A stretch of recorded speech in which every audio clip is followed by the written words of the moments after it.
Waalaikumsalam warahmatullahi wabarakatuh. Ikra berdoa.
Bagaimana kabarnya Nanda?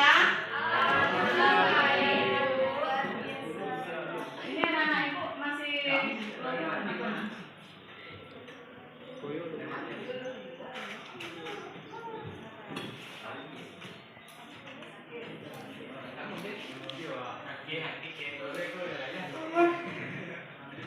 Nah, jadi sudah sarapan pagi tadi? Belum. Ya. Kita itu harus sarapan pagi dulu. Nah, sekarang mana semangatnya? Semangat pagi. Ayo terus semangat ya.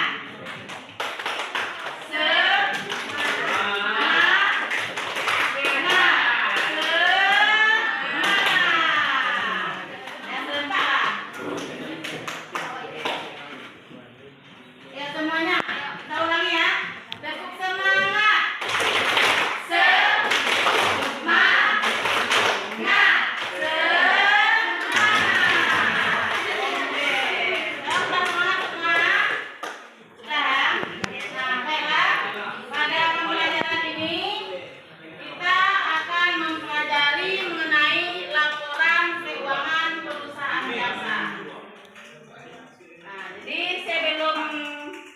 Sebelumnya sudah Ibu kirimkan materi ke WA group ya. Nah, di WA group itu ada beberapa materi, termasuk juga modul sudah Ibu kirimkan di WA group, juga poin-poin tentang perusahaan jasa, juga tentang pentingnya laporan keuangan bagi UMKM. Itu sudah ada materi kontekstualnya. Ada 2. Nah, nanti di dalam pembahasan kali ini silakan Anda pilih mana yang sesuai dengan minat Anda, materi-materi yang sudah Ibu kirimkan melalui WA group tadi. Bisa dibuka WA groupnya ya? Bisa Anda semuanya? Nah, bisa ya. Nah, sekarang silakan perhatikan dulu tentang laporan keuangan perusahaan jasa. Di sini ada yang sudah mengenal tentang laporan keuangan perusahaan jasa? Belum. Ada yang pernah mendengar tentang laporan keuangan? Sudah. Kira-kira untuk apa guna laporan keuangan? Ada yang tahu gunanya? Ya, Ines, apa Ines? Untuk menghitung laba atau rugi. Nah, ada pendapat yang lain? Apa perlunya kita membuat laporan keuangan perusahaan jasa? Tadi menurut Ines itu untuk menghitung laba atau rugi. Nah, Abdes ada deh pendapatnya? Kira-kira untuk apa ada?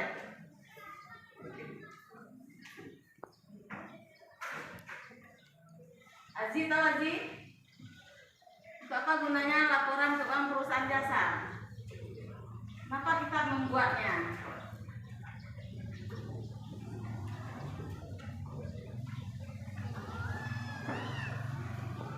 Jadi satu saja baru ya pendapatnya. Nah, baiklah, Ananda, memang betul ya. Kegunaan dari laporan keuangan itu salah satunya untuk menghitung laba atau rugi. Nah, sekarang kita lanjut pada pembahasannya. Jadi laporan yang pertama adalah laporan laba rugi, yaitu laporan keuangan yang menyajikan informasi tentang pendapatan usaha, beban usaha, pendapatan lain-lain, dan biaya lain-lain yang dirangkai semuanya untuk mengetahui laba atau rugi. Nah, benar sekali apa yang dikatakan oleh Ines tadi. Itu yang pertama. Kemudian yang berikutnya,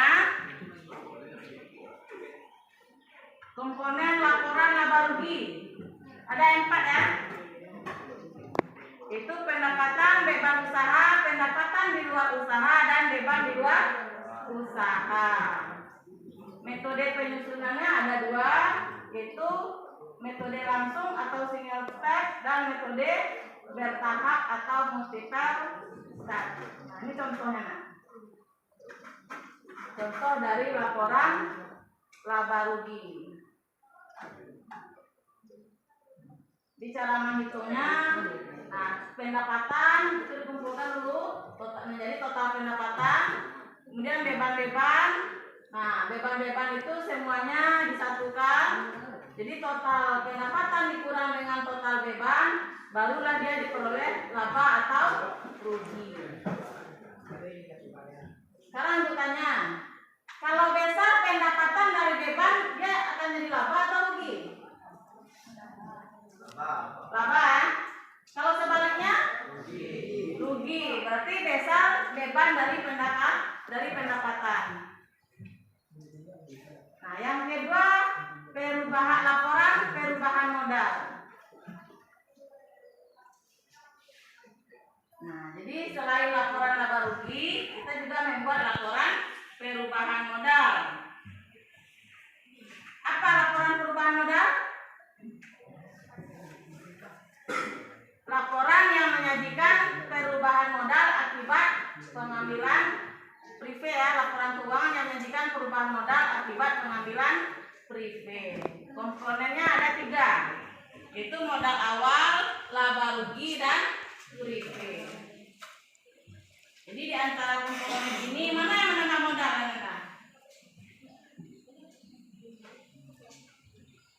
Jadi dalam laporan perubahan modal ini modal nanti akan berubah.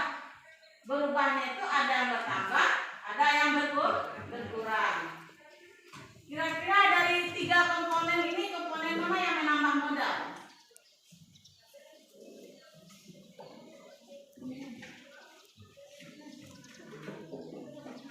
Mana yang menambah modal? Setoran modal menambah atau mengurangi modal? Setoran modal menambah atau mengurangi modal? Menambah ya. Kemudian laba menambah atau mengurangi modal? Menambah modal. Rugi? Rugi mengurangi modal. Prive? Tahu prive? Prive itu pengambilan pribadi modal oleh pemiliknya. Jadi kalau pengambilan pribadi bagaimana? Modalnya bertambah atau berkurang? Modalnya diambil. Nah, mengurangi. Ini ada contohnya ya. Di bawahnya ada contoh laporan perubahan dari PT Jaya Makmur. Kemudian berikutnya neraca.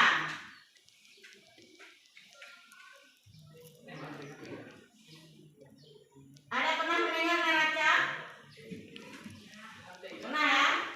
Nah, di neraca itu menyajikan informasi mengenai harta, utang, dan modal. Itu tentang posisi harta pada suatu perusahaan. Komponennya ada 3, yaitu harta, kewajiban, dan modal. Jadi ada 3 komponennya. Kemudian bentuk penyusunannya ada 2 macam. Yang pertama bentuk kontrol atau menyebelah, berarti kiri kanan, dan juga bentuk stafel atau berurutan. Nah, sekarang kita bagi kelompok yang ada ya. Tadi di WA group kan sudah ada Ibu berikan materinya. Nah, materinya sudah lengkap di situ. Silakan kalian lihat materi yang sesuai. Kita bagi 3 kelompok. Nah, jadi Ananda dipersilakan pada kelompok masing-masing.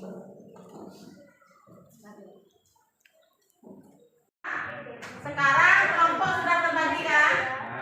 Nah, sekarang kelompok semua kelompok itu membuat tentang pentingnya laporan keuangan sesuai dengan materi yang sudah dikirimkan, dan juga boleh kamu tambah materi lainnya. Nah, boleh kamu searching di internet atau di buku paket yang sudah ada, utama materinya atau tambahkan pendapat kamu di situ juga boleh. Nah, kemudian untuk kelompok 1 dan 2 itu silakan dibuat tentang laporan laba rugi. Nah, kelompok 3 dan 4 itu membuat laporan laba rugi dan laporan perubahan modal. Kemudian untuk kelompok 4 dan 5, 6 dan 7 itu membuat laporan laba rugi, kemudian laporan perubahan modal, dan neraca. Oke, Ananda? Laporan laba rugi, laporan perubahan modal, dan neraca.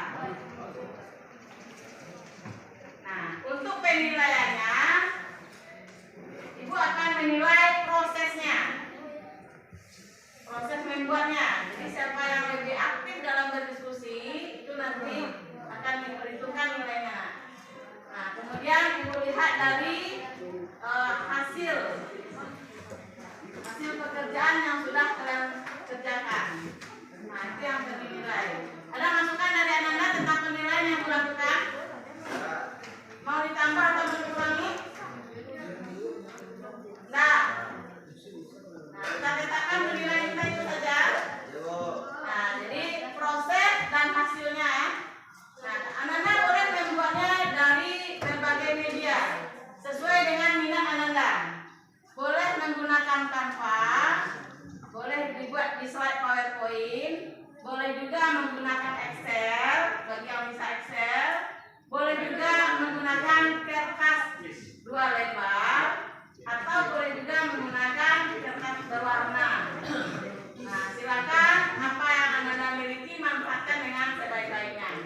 Nah, sekarang silakan bekerja.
Assalamualaikum warahmatullahi wabarakatuh. Waalaikumsalam warahmatullahi wabarakatuh.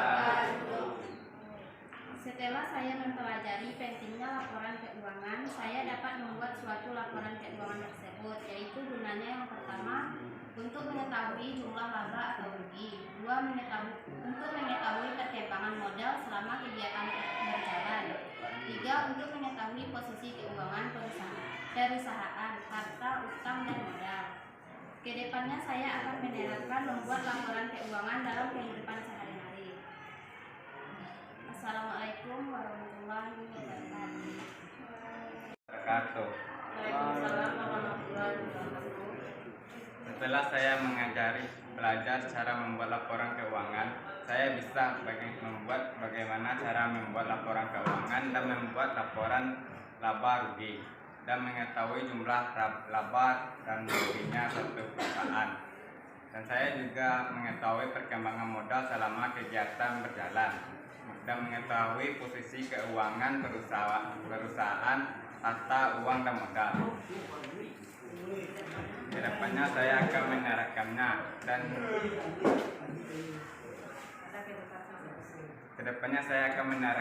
pada kehidupan sehari-hari. Terima kasih.